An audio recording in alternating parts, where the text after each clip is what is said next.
Hey everyone, how's it going? Forrest here, again with another installment of my complete analysis of all of J.S. Bach's chorale harmonizations. Forgive me, the title of this chorale on the page is actually not the correct title for the chorale. The correct title of the chorale is Jesum, meine, Wohl, which translates to Jesus, delight of my soul.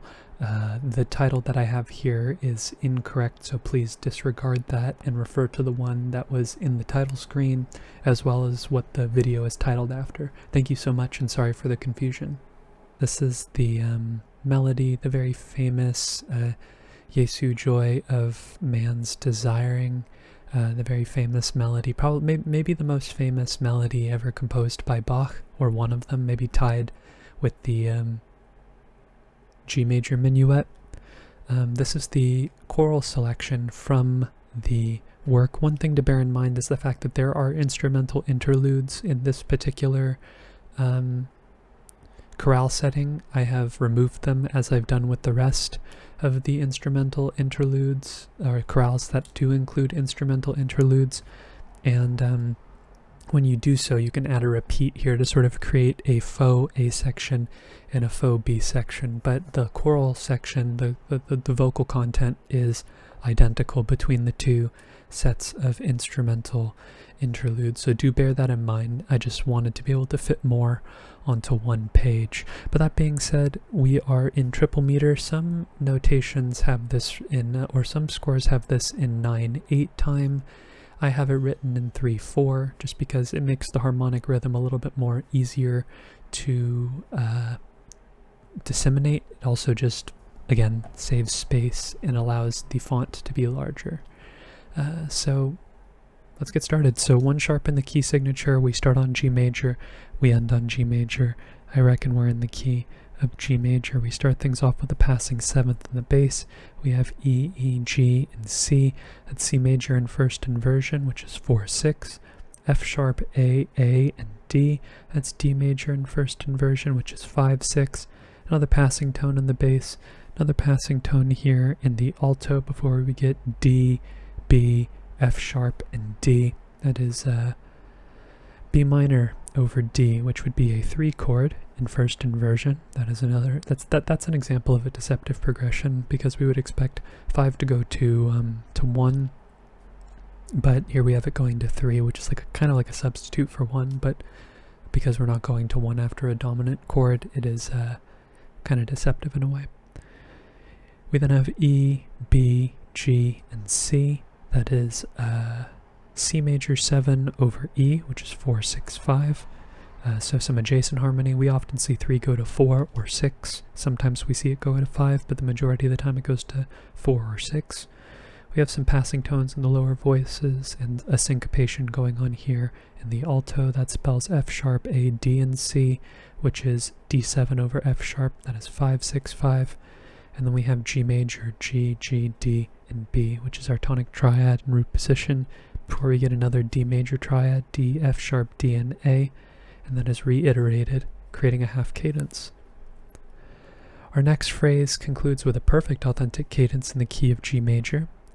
No modulations here, we stay in G major throughout. So going from our 5 chord here, we have G, D, G, and B.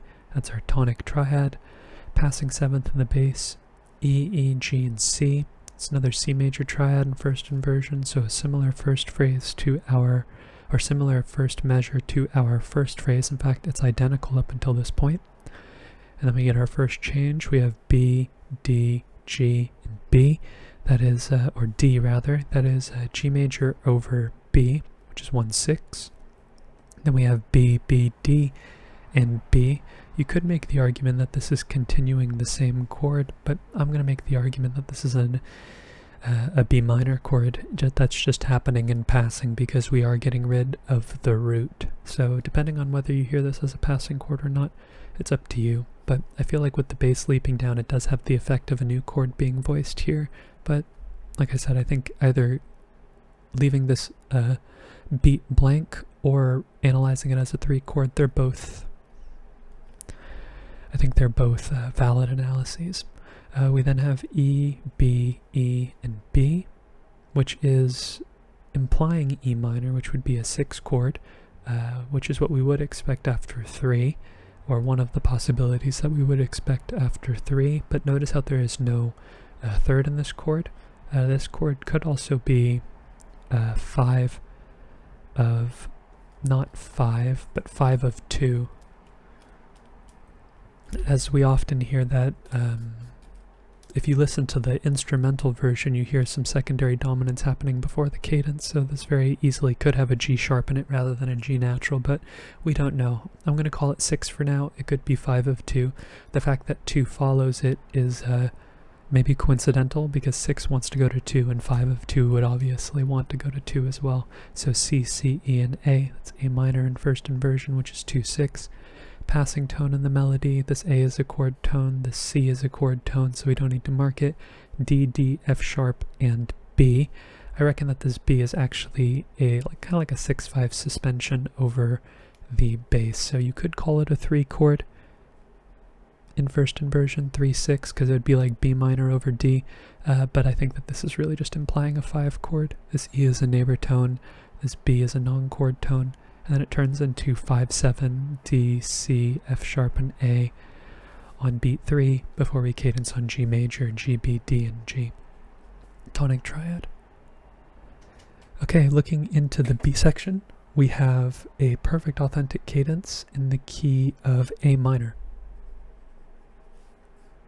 D, D, F sharp, and A is a D major triad, which we would hear as 5, but because we're immediately following with G sharp on the next beat of the harmonic rhythm, I'm inclined to believe that we've modulated already, and this is another example of a dominant also functioning as a major subdominant in the minor key, or in a minor key. In this case, it is a harmonization of the A melodic minor scale with that F sharp there. We have a passing 7th in the bass, and then we have B, D, G sharp, and B, which is G sharp diminished over B. That is 7-6. We would expect 4 to go to 7, and then that goes to 1, A, E, A, and C, which is A minor in root position. This A is a chord tone, this G is a passing 7th. We then get F, F, A, and C, which is F major in root position. That is a 6 chord with a passing 7th in the bass. We then get D, F, A, and B. That is B minor 7 flat 5 over D, which is 2-6-5, half diminished. Bach loves 2-6-5 chords. This B and this D here is kind of like turning the chord into root position, but we're getting rid of that diminished 5th, which is pretty integral to the sound of the diminished chord. It's what the diminished triad gets its name after, so I'm not going to mark it, we could just talk about it. This C is a non-chord tone, this D is a chord tone. We then have E major, E, E, G sharp, and B, which is our 5 chord. It's what we would expect after a 2-6-5 chord, and then we get A minor, A, C, A, and A. An incomplete A minor triad where we have 3 roots and a third, but it has that same reiterated cadential pattern that we had at the beginning of the first phrase. Sorry, there was a mark on the page that was bothering me there. It looked like an eyelash or an eraser shaving or something. But looking ahead, we have a perfect authentic cadence in the key of C major, and I have no reason to believe that we don't just modulate pretty much straight away. We have A, E, A, and C, which is another A minor triad, which also happens to be 6 in the key of C major. We have B, D, G, and D, which is G major in first inversion, which is 5-6, our dominant in first inversion. We have C, C, G, and E, which is our tonic triad in root position. And then we have like an arpeggiation of A minor here, C, A, and E, which makes me feel like this A, despite it being a non-chord tone, kind of feels like a chord, like a subdivision of the harmonic rhythm is happening here. We have A, C, C, and E, which is kind of like an off-rhythm 6 chord. I'll mark that, might as well. We then have E, C, G, and E, which would be like taking a tonic triad and putting it in first inversion, so 1-6. We then get F, A, F, and D, which is D minor in first inversion, that's 2-6. We then have D, A, and D. It's kind of like taking the triad and putting it in root position, but the same reason why I didn't analyze this offbeat chord here is because of the fact that we're disrupting the structure of the triad by doing so. So we could be very granular and analyze all of the changes in the figured bass, like say that there's no third and have the figured bass reflect that, but it's really not super integral to the chord progression. This E is a non-chord tone, this F natural is a chord tone. We get G, D, G, and D. Another one of these interesting, where are they? Right. Where we had a thirdless chord here, E, B, E, and B. We know that 5 is being, oh no, I'm so sorry, I confused this. We have G, B, G, and D. That is a fully voiced 5 chord, apologies. Mixing between bass clef and treble clef. I'm used to reading treble clef an octave below for the tenor parts that I've read from as a singer. Not that I'm much of a singer or anything. In fact, really most of my experience comes from reading like plain chant notation, like the original square note that they used before staff notation. But in this case, like for musicianship classes in the past, typically reading from treble clef, and also as a guitar player reading from treble clef an octave below is usually what I'm used to doing. So when I'm switching between bass clef and treble clef, it's I don't always make the immediate swap between the ledger lines, because this would be a D and bass clef. So I don't know, maybe I should make the change instead of using treble clef an octave below, just for the sake of consistency. I don't know if I've made errors in my analysis because of it, but I think I've been pretty good at going back like and catching it when I spell it a second time in my head after reading it. But regardless, this is a fully voiced G major triad, rest assured. We have C, E, G, and C, which is our tonic triad, C major, immediately afterwards. I think also this is where we modulate to the key of G major again. C also happens to be our 4 in the key of G. We get a G chord immediately afterwards, and our phrase ends in a half cadence. So this G major chord, G, D, G, and B is our tonic triad. We then have E, E, G, and C, which is another one of these 1 going to 4, 6 chords, C major in first inversion. We then have B, D, G, and D, which is G major in first inversion, 1, 6. E, B, G, and D. This E is a non-chord tone, but again we have like one of these passing 6 chords here. We could say that 6, 7 is happening here, why not? We have E, E, G, and D afterwards as well. It's like saying a continuation of the same chord that we just had introduced on the offbeat. We then have A, C, G, and C. I think this G is it's a 9/8 or sorry 7/6 suspension over the bass. It's actually F A or F sharp A C, which would be F sharp diminished over A, which is 7/6. And then we have B, D, G, and B, which is 1/6. One of the chords we would expect after a 7/6 chord is a tonic. And then we have C, E, G, and B.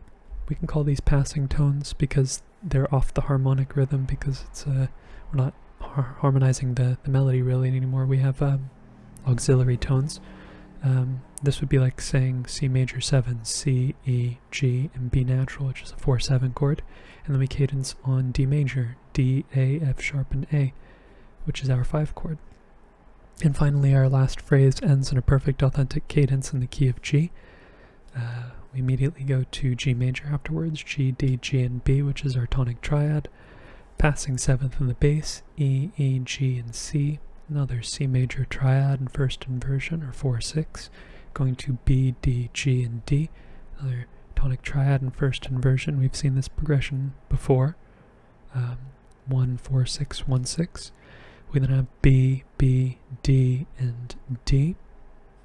We can make the argument that there's a passing 3 chord here, or just leave the analysis blank. I think they're both accurate. Same sort of progression we saw here. It's like the second phrase of the A section so far. Let's see if it continues that way. We have E, B, E, and B, which is like a 6 chord again without the 5th.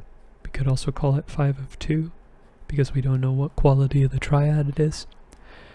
We have C, C, E, and A, which is A minor over C. It's 2/6. This B is a passing tone, this C is a chord tone, this A is a chord tone, so we don't need to mark those. We then have D, D, F sharp, and A, so this is where we get the variety. We don't have this 6/5 suspension in the melody, this E and this B. Those are both non-chord tones though, but we still have a 5 on the strong beat. That turns into 5/7 here. Because there's no melodic note, so it's kind of like happening in passing before we get our final cadential chord, G, B, D, and G. I made the mistake again, confusing the bass clef and the treble clef. But that's today's analysis. This is the choral content from the very famous Jesum, Joy of Man's Desiring. Am I getting that title right? I feel like I'm getting it wrong. It doesn't really matter too much though. Regardless, chorale's relatively straightforward. Not too many interesting harmonic pieces, except for the third list triads here that could function as secondary dominants or diatonic chords. I think they're very, very beautiful gestures when the instruments can sort of fill in what the voices are otherwise scaffolding for the harmonic trajectory.